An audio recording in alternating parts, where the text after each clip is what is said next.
Katia Bayer, bonjour. Vous êtes fondatrice du festival Format Court, lié au magazine de court-métrage du même nom, que vous assurez la rédaction en chef de ce magazine, et vous organisez du 3 au 7 avril au studio des Ursulines, dans le 5e arrondissement à Paris, la première édition de ce festival. Comment est née cette initiative ?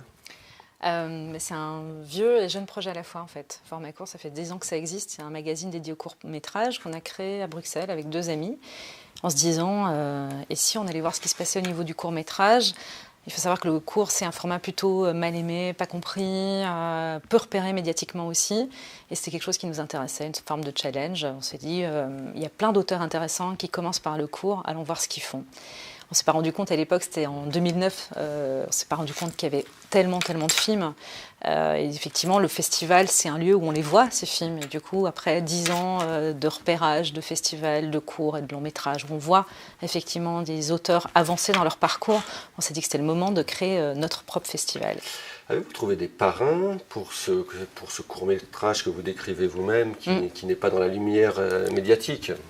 Oui, c'était nécessaire parce qu'en 10 ans, on a vu passer énormément d'auteurs, des gens qui ont pu faire des carrières après, qui ont eu des Césars, qui sont allés aux Oscars, qui ont fait les grands festivals en fait en matière de festivals de cinéma. Il y a quelques festivals incontournables comme Cannes bien sûr, mais Venise, Locarno, Toronto ou Berlin encore. Et c'est des festivals où effectivement on a vu passer des gens qui commençaient dans des sections courts-métrages et qui au fur et à mesure avançaient dans leur parcours et étaient repérés, étaient sélectionnés dans les longs.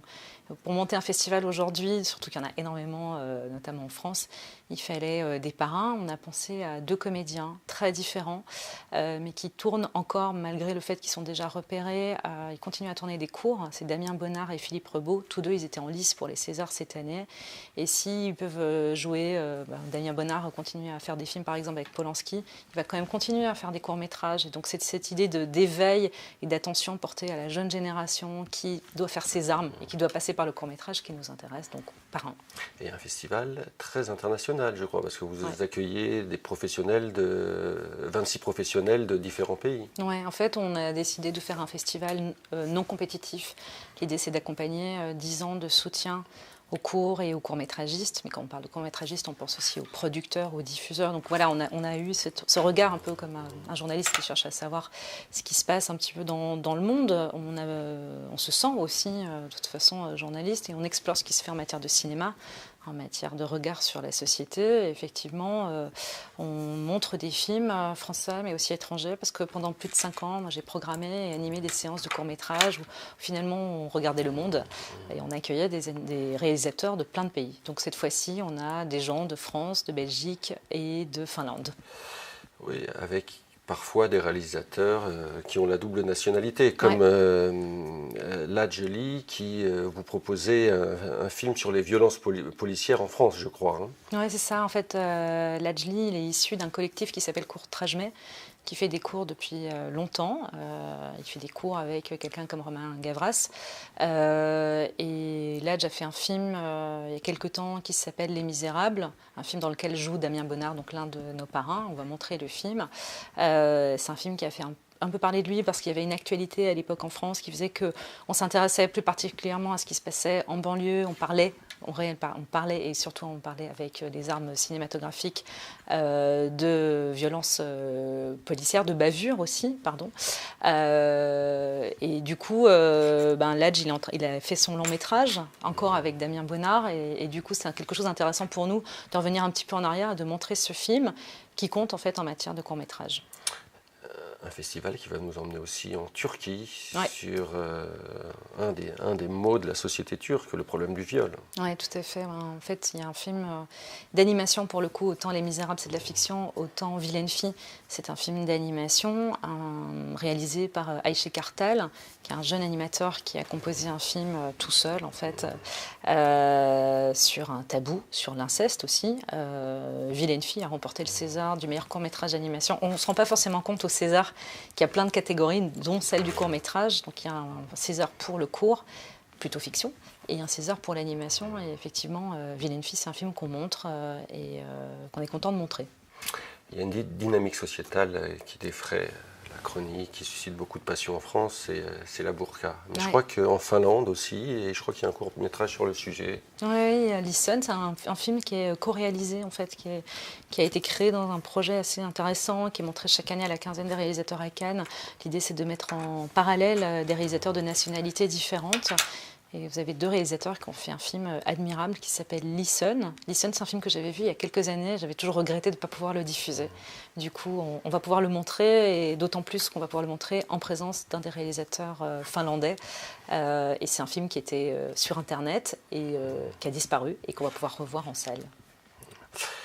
Et la scène française n'est pas absente, parce que Ouais. je crois que vous abordez la thématique des gilets jaunes aussi. Oui, une manière un peu d'arriver. On parlait des Césars. Bon, on n'est pas samedi, mais on peut continuer à en parler. Effectivement, on montre. Qui s'est intéressé aux gilets jaunes? C'est un jeune réalisateur En fait, qui les a suivis? Non, pas vraiment. Enfin, c'est plus que le film est arrivé dans un contexte. Voilà, Mmh. c'est que vous avez des auteurs, des jeunes auteurs, parce que quand il s'agit de courts-métrages, en général, ils sortent d'école. Ils ont envie de parler de choses qui les concernent, d'histoires d'amour qui traversent, mais aussi de sujets de société. Et effectivement, Les Petites Mains, qui a eu pour le coup le César cette année, César du court-métrage, est arrivé à un moment où effectivement, tous les samedis, on entendait parler des Gilets jaunes. Du coup, on peut faire le lien avec ce qui se passe en France. Simplement, il s'agit d'un auteur français qui vit en Belgique et qui parle dans Les Petites Mains de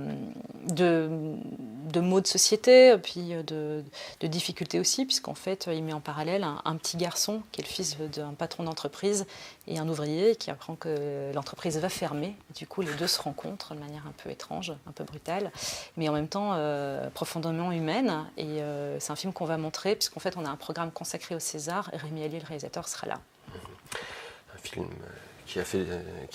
un thème qui a fait déjà l'objet de nombreux films en France, le thème de l'entreprise, de la désindustrialisation, du chômage. En quoi, pour ces jeunes réalisateurs, ce festival peut les amener peut-être... Est-ce que ça peut être une plateforme pour des productions plus importantes ? En fait, en matière de cours, il y a peu d'endroits finalement où on peut montrer son travail. Du coup, les festivals, c'est vraiment important, comme la télévision.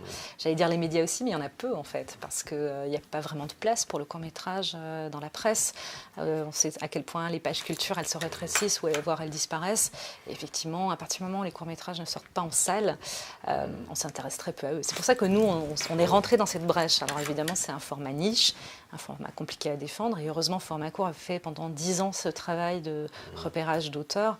Du coup, moi, j'aimerais beaucoup que, dans le cadre de ces 5 jours de festival, des réalisateurs, des producteurs, des comédiens se rencontrent et puis effectivement, peut-être soient amenés à faire des longs métrages derrière. Mais le festival, c'est un lieu incontournable pour les gens. Donc vous êtes allé taper aussi à la porte des producteurs, de l'industrie financière.